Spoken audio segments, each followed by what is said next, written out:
आज 22 तारीख है और लगातार समाजवादी पार्टी ने आने वाले समय में जो चुनाव होने जा रहा है,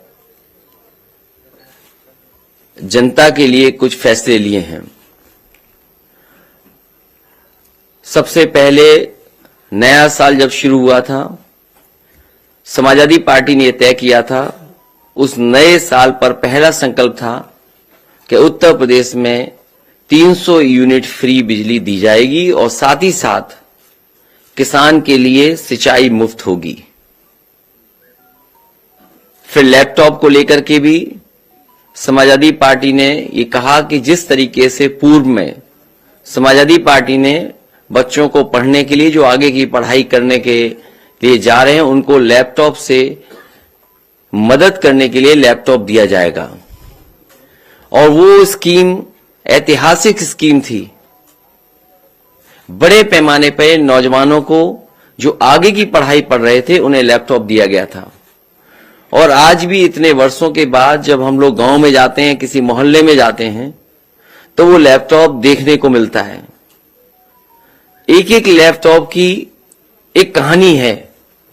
अगर हम पूरा देखें कि उस लैपटॉप से क्या क्या पढ़ाई में या रोजगार में या नौकरी में मदद मिली है, एक एक लैपटॉप की अपनी कहानी है। परिवार में किस तरीके से न केवल बच्चे ने, बहन ने, भाई ने, परिवार के सब लोगों को मदद मिली है। और जिस समय लॉकडाउन लगा, कोविड प्रोटोकॉल के तहत सब ऑफिसेस बंद हो गए, स्कूल बंद हो गए, मुझे खुशी इस बात की, बहुत सी जगह से जानकारी मिलती थी कि समाजवादी सरकार का दिया हुआ लैपटॉप अभी भी चल रहा है और हमारे काम आ रहा है। समाजवादी सरकार थी तो आईटी सेक्टर में क्या बढ़ावा दे सकते हैं, उसके लिए रास्ता बनाया था। चक गजरिया फार्म में एचसीएल का सबसे पहला इन्वेस्टमेंट आया था और एचसीएल इन्वेस्टमेंट के आने से लखनऊ जैसा शहर आईटी हब के नाम से भी जाना जा सकता था अगर इस काम को और आगे बढ़ाया जाता। जितना समाजवादी सरकार में उस समय काम हुआ था, उससे आगे सरकार ने नहीं बढ़ाया। केवल एचसीएल कैंपस में लगभग 5000 से ज्यादा लोग नौकरी कर रहे हैं, उन्हें रोजगार मिला है। जो डायरेक्ट नौकरियां मिली हैं एचसीएल कैंपस में, वो 5000 से ज्यादा हैं। उसके साथ कितनों को और नौकरी रोजगार मिला होगा उसकी संख्या भी नहीं कैलकुलेट हुई है। लेकिन कैंपस में आज अगर हम जाएं और आकलन करें तो 5000 से ज्यादा लोगों को डायरेक्ट नौकरियां मिली हैं, डायरेक्ट रोजगार मिला है।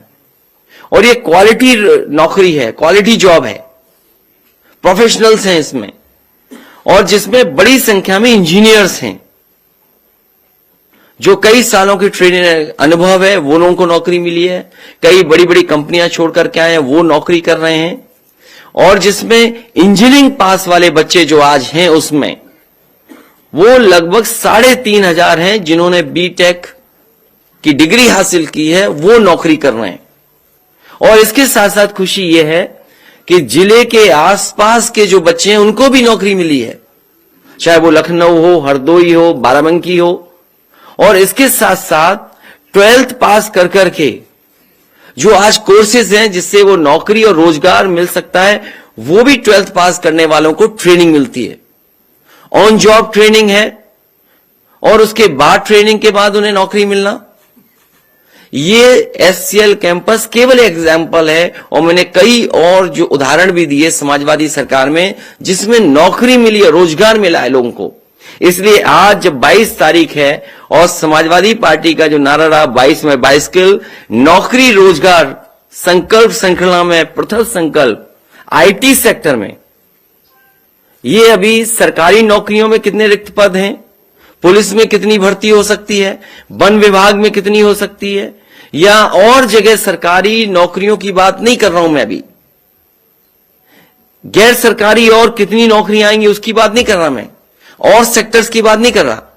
केवल आज आईटी सेक्टर में आने वाले समय में समाजवादी सरकार बनेगी तो उत्तर प्रदेश के नौजवानों को 22 में जब सरकार बनेगी तो 22 लाख नौजवानों को उससे ज्यादा सीधा सीधा रोजगार से जोड़ने का काम और उस तरह के फैसले, उस तरह की पॉलिसी बनाने का काम समाजवादी सरकार में होगा। इसलिए नौकरी और रोजगार संकल्प श्रृंखला में पहला यह है आईटी सेक्टर में कि समाजवादी सरकार बनेगी तो 22 लाख बच्चों को इससे सीधा सीधा कैसे उन्हें नौकरी मिले, रोजगार मिले, उसके लिए सरकार काम करेगी। और जो पार्टी जिस सरकार में 18 लाख से ज्यादा लैपटॉप बांट सकती है तो 22 लाख रोजगार देने में और उस दिशा में काम करने में समाजवादी लोगों को समय नहीं लगेगा। इसलिए 22 का रोजगार के लिए आईटी सेक्टर के लिए केवल पहला संकल्प है कि 22 लाख नौजवानों को जो प्रोफेशनल होंगे, क्वालिटी जॉब होगा, एजुकेशन जो कर क्या इंजीनियरिंग करें, उनको नौकरी देने, रोजगार देने का काम समाज सरकार में होगा, उस दिशा में काम करेंगे।